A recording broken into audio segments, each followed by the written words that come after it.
It's the Agribusiness Report. I'm Tony St. James. We're joined today by Dr. John Robinson, who is Texas A&M AgriLife Extension Cotton Marketing Economist, and I'm sure I messed up somehow on the exact title on that, but Sounds good. cotton and economist kind of work together, don't they? Yes, sir.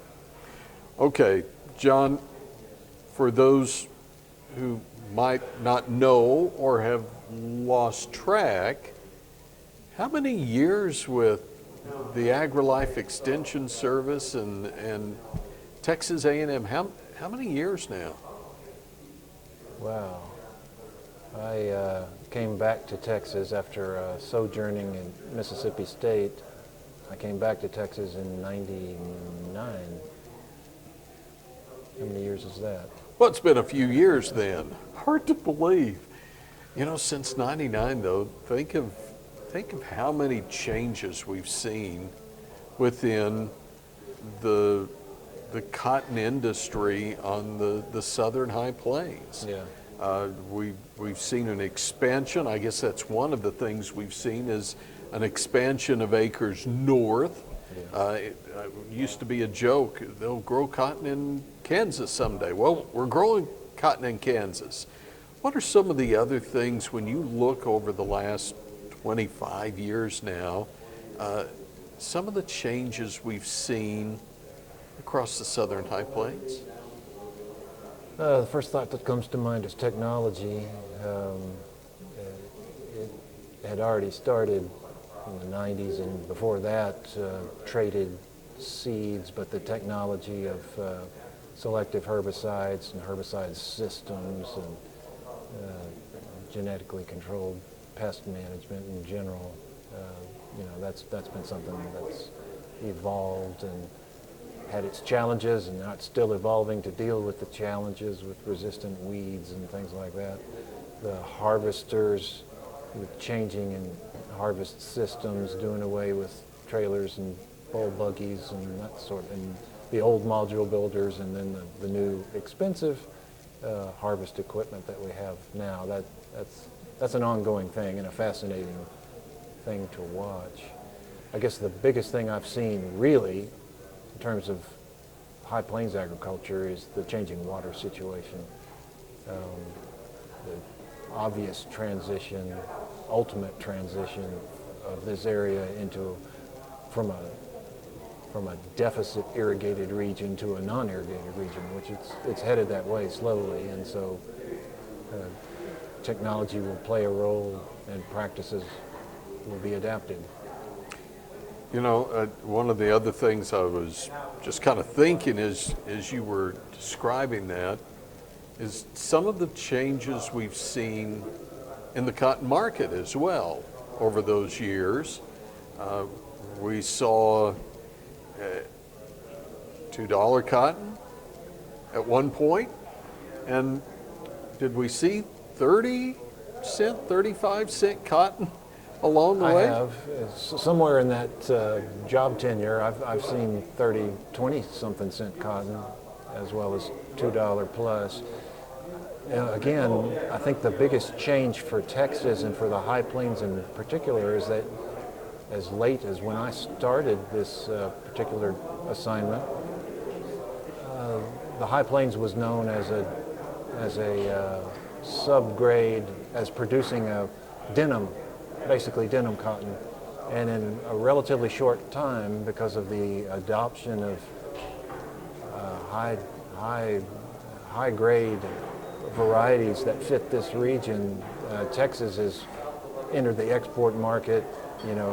Texas became a source, not just, competing with the Delta and the Southeast. Texas became a source of international grade cotton. That was a huge, huge change. And that revolutionized our markets and our marketing for sure. We can talk a lot about the price, and I guess one area we could focus on right now is the fact that the old crop has really seen some strength in price, while the new crop has not really, maybe looking in saying, okay, I'll move a little higher today, but definitely not getting up into the 90 to 95 cent range for the new crop. Is it a lack of cotton? Is that part of what's driving it? I'm only guessing because, to be honest, I don't see a clear fundamental explanation for the rally in old crop prices. And new crop hasn't gone along for the ride, you're right. So presently, the December new crop futures prices are 10 cents lower. We call that an inverted market, and it happens, but it's not really common. It usually means that the old crop and the new crop are sort of dancing to a different fundamental tune. They have a different outlook. I would say that the old crop prices are, I don't know that these prices are justified hanging on in the 90s, given where the supply and demand outcome is. The ending stocks for the old crop is tight. 2.5 million bales is tight. In the old days, that would have justified 80-something cent futures, and now we're just higher. Maybe it's just the new normal.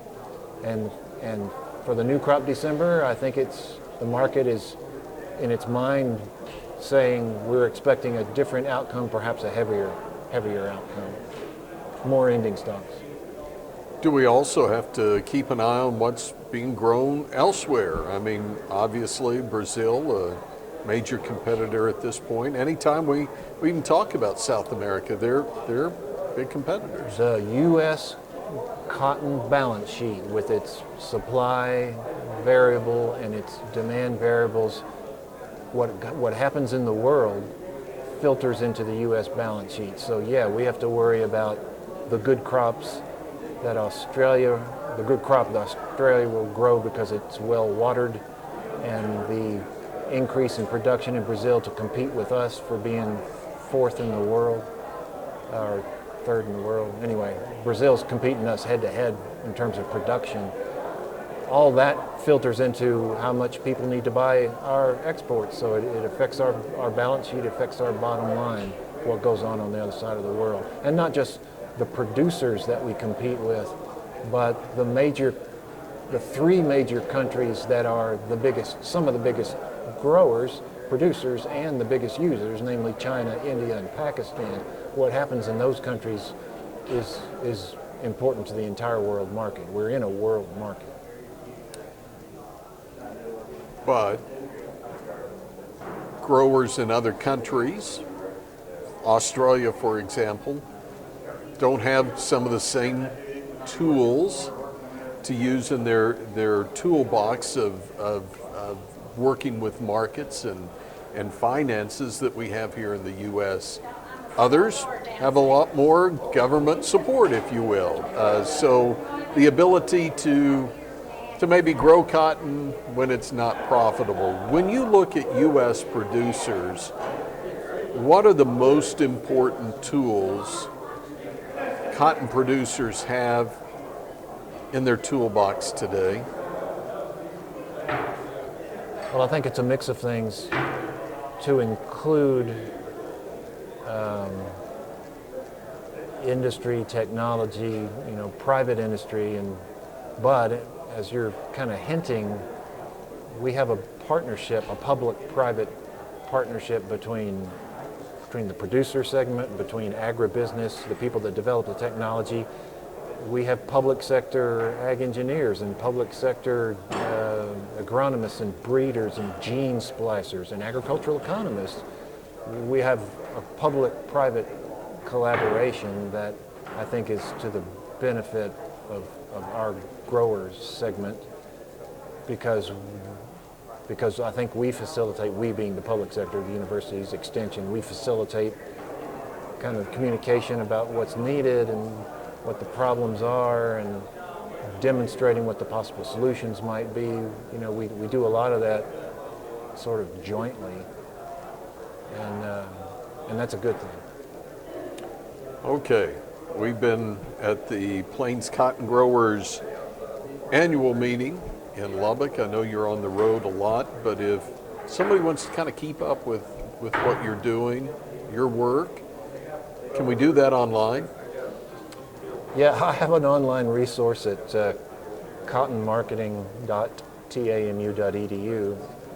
I hesitate to call it a newsletter. What it essentially is a collection of important data that I need to keep up with, and I do it and I post it online to force me to update it so that I can keep up with all the different reports, data sources, government stuff, exchange stuff, other regulatory things that might be influential on the cotton market. I've learned to keep track of, and so cottonmarketing.tanu.edu is where I compile all that stuff, mainly for my benefit, but if anybody else can be helped by it, I welcome that.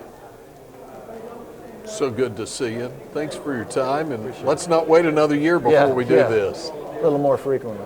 Dr. John Robinson's with the Texas A&M AgriLife Extension Service on a College Station, and from Plains Cotton Growers annual meeting at the Overton Hotel in Lubbock. I'm Tony St. James. This is the Agribusiness Report.